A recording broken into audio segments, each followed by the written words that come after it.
जय हिंद दोस्तों, आपका एक बार फिर से स्वागत है हमारे YouTube channel static GK by RJ पर। जैसा कि हम लोगों ने संपूर्ण इतिहास से जुड़ा हुआ सिलेक्शन सीरीज चालू किया था, जिसके अंतर्गत हम लोग टॉप 1000 क्वेश्चन को डिटेल में कवर करने वाले थे, तो उसकी आज ये लेक्चर नंबर 16 होने वाला है। और आज हम लोग पढ़ने वाले हैं मध्यकालीन इतिहास के अंतर्गत मुगल वंश को। तो आप किसी भी एग्ज़ाम की तैयारी कर रहे हैं, जैसे कि RRB, NTPC, group D, junior engineer, ALP technician, SSC, या आप किसी भी स्टेट लेवल एग्ज़ाम की तैयारी कर रहे हैं, यह सीरीज़ आपके लिए काफ़ी ज़्यादा महत्वपूर्ण सीरीज होने वाली है, क्योंकि इसमें हम लोग प्रीवियस ईयर क्वेश्चन को थ्योरी में समझने वाले हैं। तो चलिए आज के अपने लेक्चर नंबर 16 को शुरू करते हैं। उससे पहले यदि आप हमारे YouTube channel static GK by RJ पर नए हैं, तो आप हमारे चैनल को सब्सक्राइब कर लीजिए, बेल आइकन प्रेस कर लीजिए, जिससे कि आगे आने वाले लेक्चर की जानकारी की नोटिफिकेशन आप तक जल्द से जल्द प्राप्त होती रहे। और यदि आप इसका पीडीएफ बिल्कुल फ्री में प्राप्त करना चाहते हैं, तो आप हमारे टेलीग्राम चैनल से जुड़ सकते हैं, जिसका लिंक मैंने डिस्क्रिप्शन में दे दिया है। तो चलिए शुरू करते हैं अपने आज की इस क्लास को। जैसा कि हम लोगों ने पिछले क्लास में हुमायूं और शेर शाह सूरी को समाप्त किया था, तो आज हमारा मुग़ल काल के अंतर्गत अकबर को पढ़ने वाले हैं।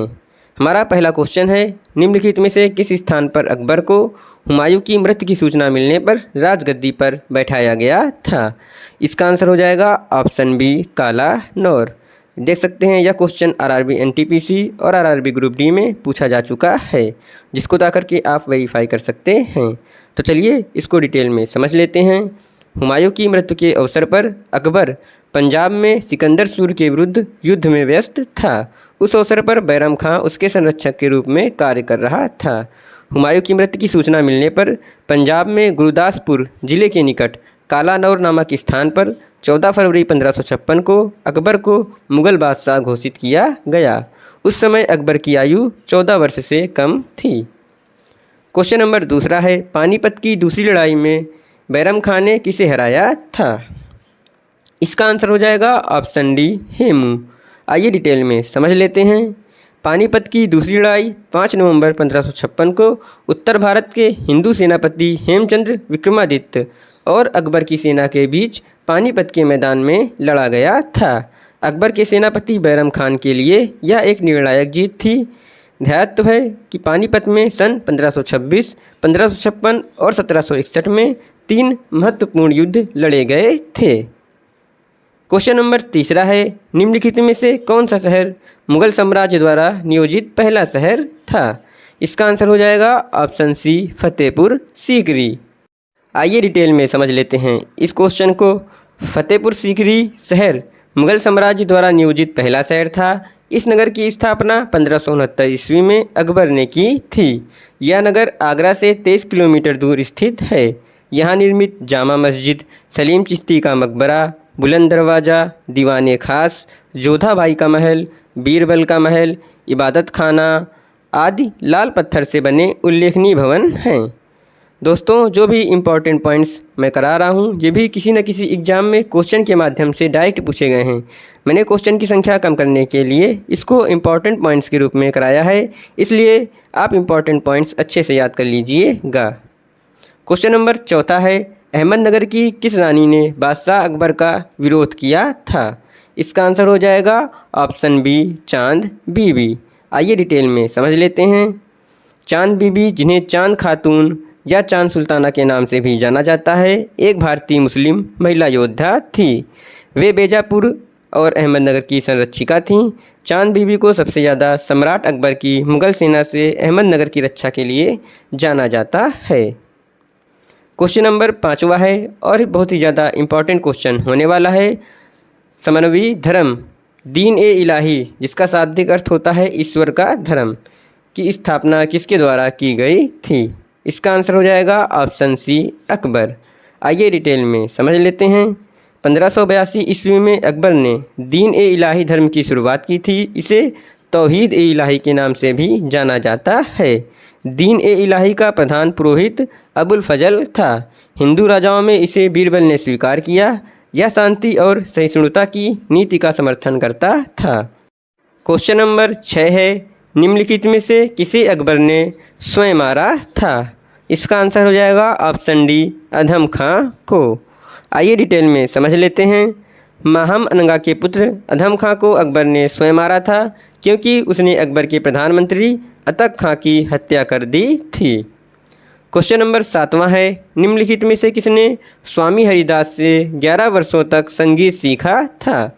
इसका आंसर हो जाएगा ऑप्शन सी, तानसेन। आइए डिटेल में समझ लेते हैं। तानसेन का जन्म सन 1506 ईस्वी में ग्वालियर मध्य प्रदेश में हुआ था। इनके बचपन का नाम रामतनु पांडे था। ये भारतीय शास्त्रीय संगीत के महान संगीतकार थे। इन्होंने स्वामी हरिदास से 11 वर्षों तक संगीत सीखा था। प्रारंभ में ये रीवा राज्य के राजा रामचंद्र के दरबारी कवि थे, परंतु इनके संगीत कौशल के कारण मुगल सम्राट अकबर ने इन्हें अपने नवरत्नों में स्थान देकर सम्मानित किया था। तानसेन के बचपन का नाम रामतनु पांडे था और यह क्वेश्चन काफ़ी ज़्यादा बार रिपीट हो चुका है, आप इसको अच्छे से याद कर लीजिएगा। क्वेश्चन नंबर 8वां है, तख्त-ए-अकबरी नामक मंच जहां पर अकबर का सम्राट के रूप में राज्याभिषेक किया गया था, किस राज्य में स्थित है? इसका आंसर हो जाएगा ऑप्शन बी, पंजाब। आइए डिटेल में समझ लेते हैं इस क्वेश्चन को। तख्त-ए-अकबरी नामक मंच पर 14 फरवरी 1556 को पंजाब के कालानौर नामक स्थान पर अकबर का राज्याभिषेक हुआ था। अकबर का बचपन का नाम जलाल था। वह जलालुद्दीन मोहम्मद अकबर की उपाधि से राज सिंहासन पर बैठा था। क्वेश्चन नंबर 9 है, अकबर के शासनकाल के समय मुगल साम्राज्य के वित्त मंत्री कौन थे? इसका आंसर हो जाएगा ऑप्शन ए, राजा टोडरमल। आइए डिटेल में समझ लेते हैं। अकबर के शासनकाल में राजा टोडरमल को मुगल साम्राज्य के वित्त मंत्रालय का कार्यभार सौंपा गया था। क्वेश्चन नंबर 10वां है, इनमें से किसे खान-ए-खाना की उपाधि से सम्मानित किया गया था? इसका आंसर हो जाएगा ऑप्शन बी, बैरम खां। आइए डिटेल में समझ लेते हैं। बैरम खां को खान-ए-खाना की उपाधि से सम्मानित किया गया था। ये बाल्यावस्था में अकबर के संरक्षक थे। 1561 ईस्वी में इन्हें हटाकर हज के लिए भेज दिया गया, जहां रास्ते में पाटन नामक स्थान पर मुबारक खान ने इसकी हत्या कर दी। रहीम इसका पुत्र था, जिसे अकबर ने खान-ए-खाना की उपाधि से विभूषित किया था। क्वेश्चन नंबर 11 है, अकबर के विचार सुलह-ए-कुल का आशय क्या है? इसका आंसर हो जाएगा ऑप्शन सी, सार्वभौमिक शांति। आइए डिटेल में समझ लेते हैं। अकबर के विचार सुलह-ए-कुल का आशय सार्वभौमिक शांति थी। सूफी संत ख्वाजा मोइनुद्दीन चिश्ती ने सुलह-ए-कुल का सिद्धांत दिया, जिसे अकबर ने प्रतिपादित किया। यूँ तो सभी धर्मों और मतों को अभिव्यक्ति की स्वतंत्रता थी, किंतु उसकी एक शर्त थी कि वे राज्य सत्ता को क्षति नहीं पहुंचाएंगे अथवा आपस में नहीं लड़ेंगे। फतेहपुर सीकरी के स्थापत्य में अकबर ने सुलह-ए-कुल की नीति का बिंब हिंदू मुस्लिम स्थापत्य के सामंजस्य के रूप में देखा जा सकता है। क्वेश्चन नंबर 12वां है, हल्दी घाटी का युद्ध कब लड़ा गया था? इसका आंसर हो जाएगा ऑप्शन ए, 1576 ईस्वी में। आइए डिटेल में समझ लेते हैं। हल्दी घाटी का युद्ध 18 जून 1576 ईस्वी को मेवाड़ के राजपूत राजा महाराणा प्रताप और मुगल बादशाह अकबर के बीच लड़ा गया था। इस युद्ध में महाराणा प्रताप पराजित हुए थे। क्वेश्चन नंबर 13 है, किस मुगल सम्राट ने फतेहपुर सीकरी को अपनी राजधानी बनाया? इसका सही आंसर हो जाएगा ऑप्शन बी, अकबर। आइए डिटेल में समझ लेते हैं। मुगल सम्राट अकबर ने फतेहपुर सीकरी को अपनी राजधानी बनाया। उसने गुजरात विजय के उपलक्ष्य में फतेहपुर सीकरी का निर्माण करवाया था। दोस्तों, यदि आपको हमारी मेहनत, हमारी पढ़ाने का तरीका अच्छा लग रहा है तो आप हमारी वीडियो को लाइक कर दीजिए, चैनल को सब्सक्राइब कर दीजिए, और यदि आप इसका PDF प्राप्त करना चाहते हैं तो आप हमारे टेलीग्राम चैनल को ज्वाइन कर लीजिए। वहां पर आप आसानी से इस PDF को डाउनलोड कर सकते हैं। तो हमारा अगला क्वेश्चन है क्वेश्चन नंबर 14, अकबर द्वारा किस वर्ष इबादत खाना यानी कि पूजा घर का निर्माण करवाया गया था? इसका आंसर हो जाएगा ऑप्शन सी, 1575 ईस्वी में। आइए डिटेल में समझ लेते हैं। अकबर ने दार्शनिक और धर्मशास्त्रीय प्रश्नों पर वाद विवाद हेतु फतेहपुर सीकरी में इबादत खाना का निर्माण 1575 ईस्वी में कराया। इसमें बादशाह की अध्यक्षता में सैयद, शेख व उलेमा धार्मिक विषयों पर चर्चा किए करते थे। 1578 ईस्वी में अकबर ने सभी धर्मों के लिए इबादत खाना का द्वार खोल दिया था। क्वेश्चन नंबर 15 है, अकबर के शासनकाल में पुनर्गठित केंद्रीय प्रशासन तंत्र के अंतर्गत सैनिक विभाग का प्रमुख कौन था? इसका आंसर हो जाएगा ऑप्शन बी, मीर बख्शी। आइए डिटेल में समझ लेते हैं। अकबर के शासनकाल में पुनर्गठित केंद्रीय प्रशासन तंत्र के अंतर्गत मीर बख्शी मुख्यतः सैनिक विभाग का प्रमुख था, किंतु उसे प्रधान सेनापति नहीं कहा जा सकता। उसका कार्य सैनिकों के वेतन एवं सैन्य संगठन से संबंधित था। वह मनसबदारों की सूची रखता था तथा उसे बादशाह अकबर के समक्ष प्रस्तुत करता था। सैनिकों की भर्ती, उनके शस्त्रों की व्यवस्था, सैनिकों का निरीक्षण आदि उसके कार्यों के अंतर्गत था। क्वेश्चन नंबर 16 है, सेना को मजबूत करने के लिए किस मुगल शासक ने मनसबदारी प्रथा शुरू की? इसका सही आंसर हो जाएगा ऑप्शन बी, अकबर। आइए डिटेल में समझ लेते हैं। मनसबदारी व्यवस्था का प्रारंभ अकबर ने अपने शासनकाल के वर्ष 1574-75 ईस्वी में किया था। मनसब का अर्थ पद अथवा श्रेणी है। सम्राट अकबर सेना के महत्व को भली भांति जानता था। उसे पता था कि एक शक्तिशाली और स्थायी सेना के अभाव में न तो शांति स्थापित की जा सकती है और न ही साम्राज्य की रक्षा और विस्तार किया जा सकता है। इसलिए अकबर ने पूर्व प्रचलित जागीरदारी प्रथा के स्थान पर मनसबदारी प्रथा को अपनाया। इस प्रथा की उत्पत्ति मंगोल विजेता व आक्रमणकारी चंगेज खां के काल में हुई थी। क्वेश्चन नंबर 17 है, किस मुगल सम्राट पत्नी का नाम हमीदा बानो बेगम था? इसका आंसर हो जाएगा ऑप्शन डी, हुमायूं। आइए डिटेल में समझ लेते हैं। हमीदा बानो बेगम भारतीय इतिहास के प्रसिद्ध मुगल सम्राट हुमायूं की पत्नी थीं। वह तीसरे मुगल बादशाह अकबर की मां थीं। हमीदा बानो ने ही दिल्ली के दीन पनाह अर्थात पुराने किले के निकट हुमायूं के मकबरे का निर्माण करवाया था। क्वेश्चन नंबर 18 है, अकबर ने दीन ए इलाही किस वर्ष में प्रारंभ किया? इसका आंसर हो जाएगा ऑप्शन डी, 1582। आइए डिटेल में समझ लेते हैं। अकबर ने 1582 ईस्वी में दीन ए इलाही या तौहीन ए इलाही की स्थापना की। इसके अंतर्गत अकबर ने सभी धर्मों के मूल सिद्धांतों को सम्मिलित कर इसे सर्वसम्मान्य बनाने का प्रयास किया। दीन ए इलाही वास्तव में सूफी सर्वेश्वरवाद पर आधारित एक विचार पद्धति थी। इसका प्रधान पुरोहित अबुल फजल था। हिंदुओं में केवल बीरबल ने इसे स्वीकार किया था। क्वेश्चन नंबर 19 है, कौन सा स्मारक फतेहपुर सीकरी में नहीं है? इसका आंसर हो जाएगा ऑप्शन डी, अकबरी महल। अकबरी महल को छोड़कर सभी जितने भी यहाँ पर ऑप्शन ए, बी और सी यानी कि पंचमहल, स्वर्ण महल, जोधा भाई का महल, ये सभी फतेहपुर सीकरी में उपस्थित हैं। आइए डिटेल में समझ लेते हैं।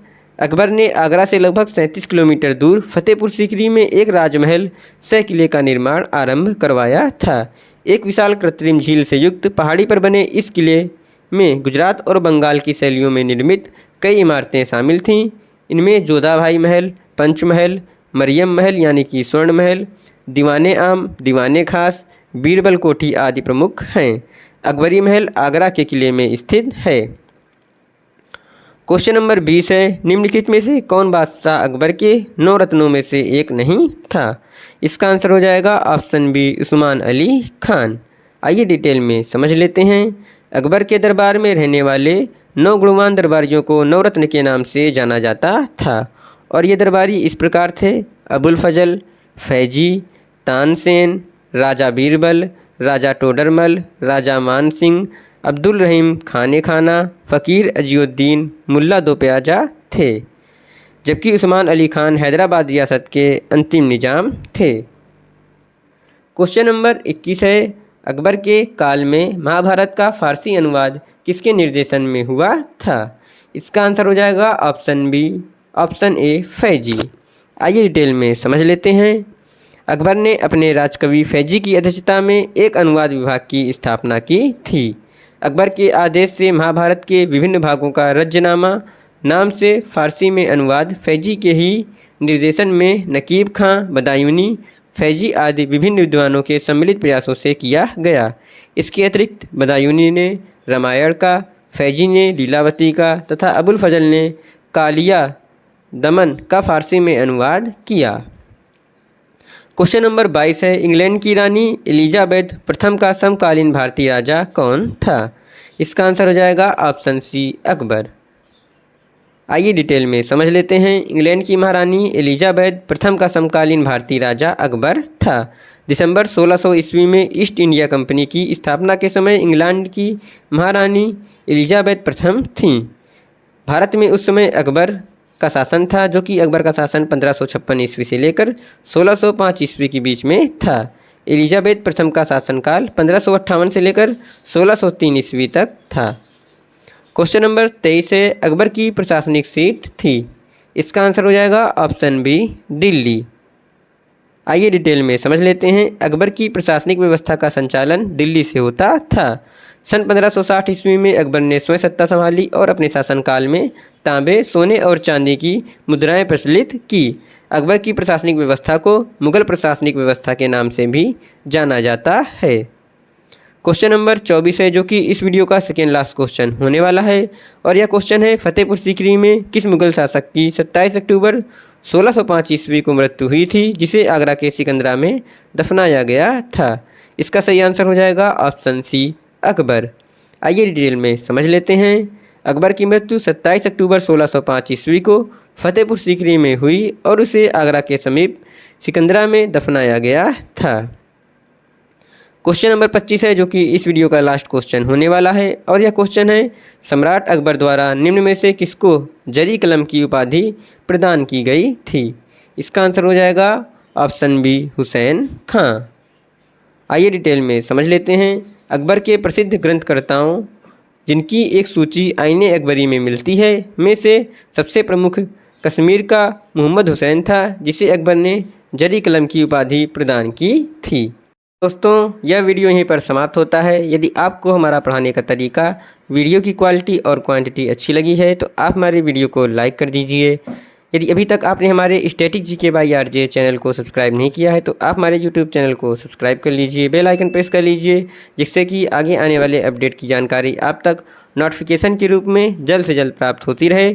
और यदि आप इसका PDF प्राप्त करना चाहते हैं तो आप हमारे टेलीग्राम चैनल को ज्वाइन कर लीजिए, वहाँ पर मैंने इस PDF को अपलोड कर दिया है। तो चलिए दोस्तों, मिलते हैं नेक्स्ट वीडियो में। तब तक के लिए थैंक यू। जय हिंद।